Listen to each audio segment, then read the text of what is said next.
నాకేంటబ్బా ఈ టార్చరు అనే ఫీలింగ్‌లోనే ఎప్పుడూ ఉండేదాన్నండి.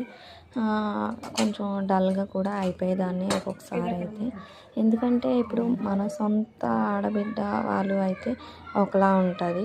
అదే పరాయి వాళ్ళు అంటే చిన్నత్త పిల్లలు వాళ్ళు ఇక్కడొచ్చి మా అత్తయ్య చూడడం, చదివించడం, పెళ్ళిళ్ళు ఇంకా ఆల్మోస్ట్ అన్నీ అనమాట. ఇంకా వాళ్ళే సొంత వాళ్ళలాగా చూసుకుంటే కొంచెం ఎవరికైనా సరే కొంచెం అంటే జెలసీ ఏంటి ఇలా ఖర్చు చేస్తున్నారు అనే ఫీల్ అయితే వస్తది గదా! నాకు కూడా సేమ్ అలానే ఉండేదనమాట. అన్నీ సమానం అనమాట. ఆల్మోస్ట్ అన్నీ సమానంగానే ఉండేవి.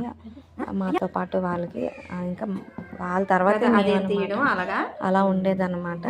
ఇంకా మా హస్బెండ్‌కి చెప్పినా సరే అతను అన్నట్టు అసలు పట్టించుకునేవారు కాదు. ఇంకా కొంచెం డిస్టర్బెన్స్‌లయితే నాకు ఇంకా అప్పటి నుంచి అయితే స్టార్ట్ అయిపోయాయండి.